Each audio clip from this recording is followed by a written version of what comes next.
Last week, Justin Trudeau was at a Taylor Swift concert, and Montreal was essentially burning. Many of you probably saw the footage. I was watching some of it unfold live on Twitter. But just to give some context to those clips, here's Tristan Hopper in the National Post.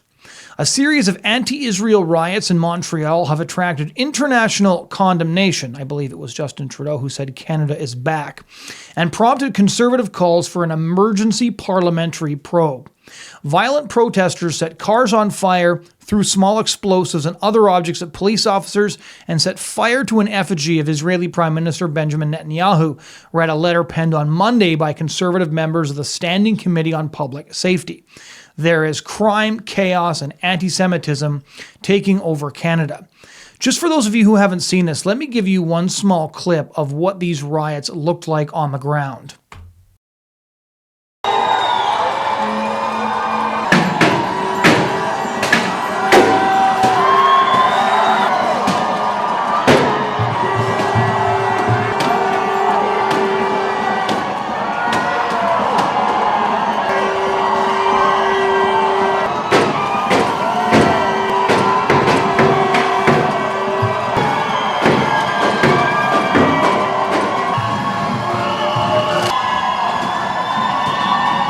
So that just gives you a taste of what was going on in Montreal this weekend. And just for contrast, here's what Trudeau was up to while this was going on.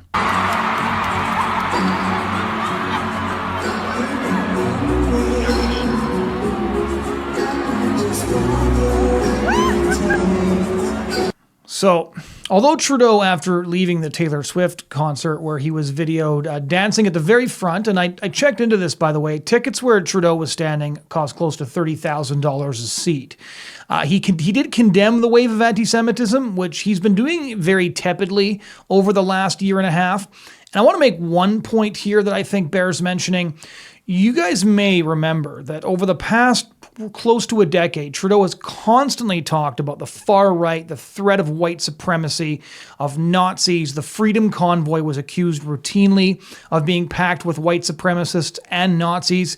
There was a weird incident at the very beginning of the Freedom Convoy in which there was one dude with a full mask and the most anti-masking crowd in the country, which I found suspicious, waving what purported to be a Nazi flag. This was discussed endlessly by every single Liberal MP.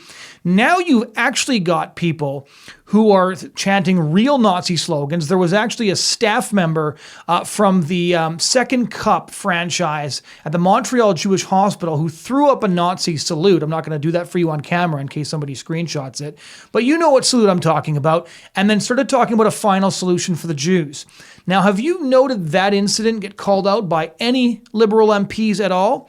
If you have, please drop in the comments, because I've looked long and hard and I can find nothing. So mysterious, non-existent Nazis are constantly put forward as evidence of Canada's exploding far right. But when you've got people who are actually saying the sorts of things that Nazis actually said, referencing an actual Nazi program to extinguish the Jews, using the actual Nazi salute, we're suddenly getting crickets. Total crickets from the Liberal MPs. And the subdued response to what happened in Montreal and what's been unfolding across the country, compared with the sheer vitriol that they aim at anybody who expresses moderately socially conservative views, is, I think, really indicative of where this government is at. People who hold the same views that the majority of Canadians have held, or the majority of our history, are castigated as un-Canadian, as fundamentally other, as American imports, while people who actually were imported into this country, who have a deep hatred for the Jews, those people get a pass. Those people somehow manage to consistently escape the condemnation of the Prime Minister, who, you'll notice, even when he does tweet against anti-Semitism, declines to mention the groups who are perpetrating the anti-Semitism, which is not something that he is afraid of doing when he's busy smearing large-scale protests that happened to oppose his policies. And here's where Conservative leader Pierre Poilievre did a really good job. And he said something on X in response to Justin Trudeau's post. In fact, he quoted Justin Trudeau's condemnation of the anti-Semitism, which presumably was tweeted out after he got back from the concert and spoke to all of his overpaid DEI experts. And the reason what he said was so interesting is because he was far blunter than political leaders are usually willing to do. And I'm going to read his post in full. It had over 6 million impressions on X, by the way. You act surprised. We are reaping what you sowed. This is what happens when a prime minister spends 9 years pushing woke identity politics, dividing and subdividing people by race, gender, vaccine status, religion, region, age, wealth, etc. On top of driving people apart, you systematically break what used to bring us together, saying Canada is a post-national state with no core identity. You erased our veterans and military, the famous five, and even Terry Fox from our passport to replace them with meaningless squirrels, snowflakes, and a drawing of yourself swimming as a boy. You opened the borders to terrorists and lawbreakers and called anyone who questioned it a racist. You send out your MPs to say one thing in a mosque and the opposite in a synagogue, one thing in a mandir and the opposite in a gurdwara. You have made Canada a playground for foreign interference. You allowed Iran's IRGC terrorists to legally operate here for 4 years after they murdered 55 of our citizens in a major unprovoked attack. You passed laws that release rampant offenders from prison within hours of their 80th arrest. And what is the result? Assassination on Canadian soil, firebombings of synagogues, extremist violence against mandirs and gurdwaras. Over 100 churches burned or vandalized with barely any condemnation from you, all for a total 250% more hate crime. And while you were dancing, Montreal was burning. We won't let you divide us anymore. Call an election now. We will fire you and reclaim our citizenship, our values, our lives, our freedom, and most of all, our country. If this was a clip, I'd follow this with the sort of slow clap video because he's bang on here and he covers a lot of territory, mentioning the fact that Canada's churches have been burning. In fact, many historic heritage churches have been burning. The last time a church burned, Justin Trudeau actually declared an attack on Islamophobia. It was Islamophobia Awareness Month or something like that. But Montreal, keep in mind, is home to one of Canada's oldest Jewish communities, and it is now dangerous for Jews. And just in case you don't want to take it from me, because obviously I don't like Trudeau and I have plenty of reasons not to like him, maybe you'll take it from Liberal Member of Parliament Anthony Housefather, who is a Jewish parliamentarian and again a member of Trudeau's caucus. And he tweeted this on November 24. Today, a Montreal rabbi and his family were told to leave a downtown area by police. The issue? He was wearing a kippah, and police were worried he might incite demonstrators walking by yelling chants. I have reached out to the mayor as this absurd policing needs to end now. It's not the policing that's the problem here. The problem is that we've imported people into places like Montreal that make it dangerous for a rabbi to walk down the street wearing traditional Jewish garb. And anybody looking at the situation can recognize what is taking place, can recognize that Trudeau took a very functioning country over from Prime Minister Stephen Harper and pushed almost every aspect of our country to the breaking point, from euthanasia all the way to mass immigration. That is the reality of what's going on right now, which is why a poll this week actually indicated the Liberals at something like 17%, which conceivably means they could face an electoral wipeout very similar to the wipeout faced by Brian Mulroney. Well, it wasn't Brian Mulroney. He handed the party off to Kim Campbell in 1992. And one of the reasons that he lost so badly was he had alienated various sections of the country, but never at any point was he nearly as divisive and hateful as Justin Trudeau is. In Montreal, there was actually twofold riots. One was the anti-NATO, anti-Israel demonstration on Friday that resulted in the smashed windows and the burned cars. And the other was a 2-day mass walkout of post-secondary students that saw masked activists blockading university property, forcibly canceling classes, and of course doing what they always do, which is leaving a graffiti and broken windows. There was video from Global News that showed demonstrators, their faces concealed by keffiyehs, which is sort of the Middle Eastern Arab head covering, entering a lecture hall at Concordia University and ringing cowbells until students dispersed. That walkout would yield hundreds of images of demonstrators overwhelming security, so this is violent, and pouring into the lobby of Concordia University. And this also is the protest that featured the woman throwing up her arm in the Nazi salute and calling for a final solution. Again, that woman actually worked as the operator of Montreal's Jewish hospital. And so the coffee chain has now shut down that location entirely. This has gotten noticed by people worldwide, especially on the heels of that pogrom on the streets of Amsterdam several weeks ago.